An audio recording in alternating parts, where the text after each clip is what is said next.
Hey guys, thanks for joining again. Today I want to kind of finish what we talked about last week about our trip to Mombasa. Quick recap. Sherry's family, or Sherry's brother and his family, came to Kenya about a month ago, and we were able to visit Mombasa. And so kind of spent the whole last video talking about how we got there using the train. And so today I kind of wanted to share about what we did while we were in Mombasa. We ended up getting an Airbnb at the northern part of like Mombasa, and it's by, I think they call it Shanzu Beach area, so more north. And once we got to Mombasa, we got an Uber, or a friend actually helped us out to get to our Airbnb. We kind of got settled, and then we went to the grocery store, and we didn't have a car, so we just kind of Ubered a ride there. And talking to the driver, actually, we were talking about like, oh, we're visiting Mombasa first time, and so he was suggesting, well, as like a foreigner, being in Kenya, like you obviously are target for maybe theft. And so he was saying if you go to like a public beach, you just have to be very careful because if you ever leave your stuff, people can just come and take your stuff. So he was suggesting if we were interested that we go to like a private beach because usually it's a little more safer, a little bit more secure. So we actually thought about that and we thought actually it was a good idea. So we ended up going to a place called PrideInn Flamingo Beach. So it actually had a really nice pool area, and then it had kind of have a private access part of the beach in Mombasa. So that actually turned out really nice for our family. They really enjoyed the nice pool. Like our kids actually prefer the pool versus the beach, so it really worked out well for them.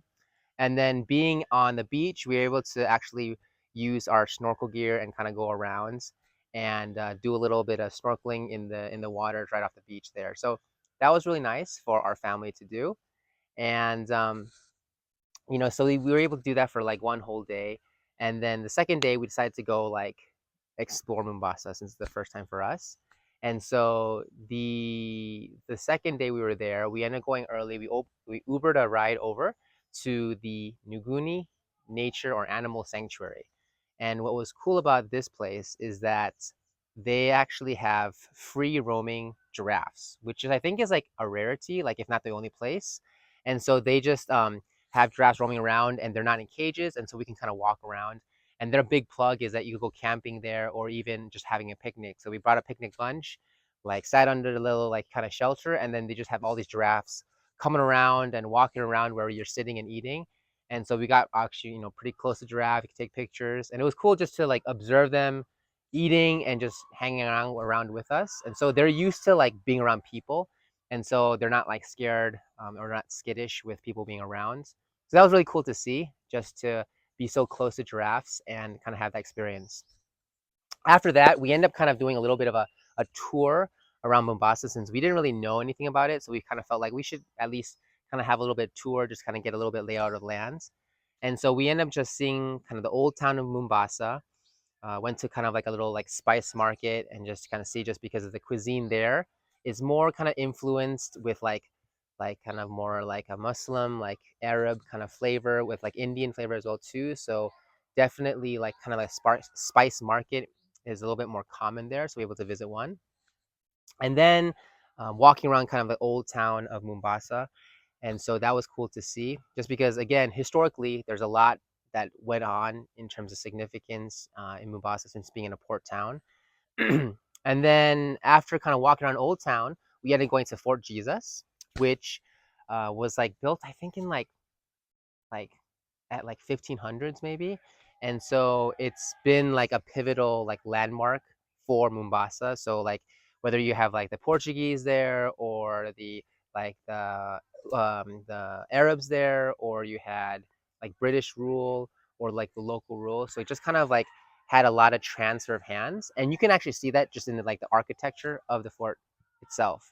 So you see like writings of the Quran and like more like Muslim based like architecture in some places, where you have some of the like the British and like the Portuguese, like the like cannons, artillery there as well too. So it was cool to see just kind of this like crazy like juxtaposition of history in this one fort.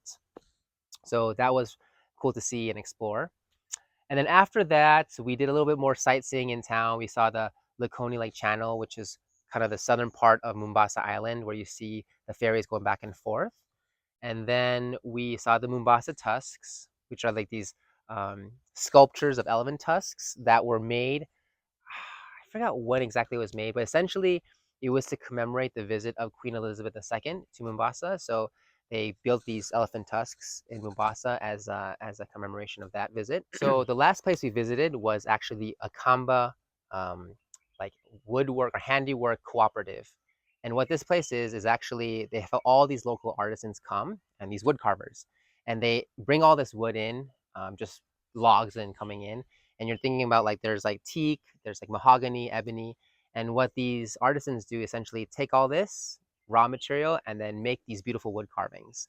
And each person, there's like a bunch of these stalls, and each person kind of has like their specialty or what they do. So they either like have they make the gross carvings, or they do the like the fine detailed carvings, or some of them paint, or some of them sand things down.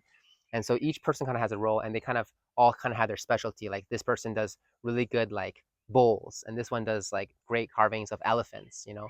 And so it's cool to like see them actually like work, and these are just guys like are masters at their craft. So it's really cool to see. And then of course, visiting there, we able to go to their like shop and buy some of the like the wood carvings and things that we thought were really cool. And actually, this is the place where pretty much all these businesses come from the country and like buy wholesale. So like, people from Nairobi, they'll come here, buy a bunch of stuff, bring it back to Nairobi, and then sell it for like tourist souvenirs. And so it was cool to see like this side of the actual work and actually see them people like actually do the craft itself. And we were happy to see that, and we were actually happy to buy it, on site, to knowing that like these guys actually made this stuff. But yeah, after that, head back to the Airbnb, and it was a really short trip. And then we went to Nairobi the following day. So, we only spent a couple days in Mombasa just because that schedule of ours kind of allowed it for that much of time. But we really enjoyed it. We wish we could sit longer, but again, like I said, the schedule didn't work out for us. But I wanted to share it just because I think, if you have opportunity, if you're ever in Kenya, I think Mombasa would be cool to visit just because it's so unique compared to the rest of the country. Anyways, I hope you enjoyed that, and I guess we'll see you next time. Bye.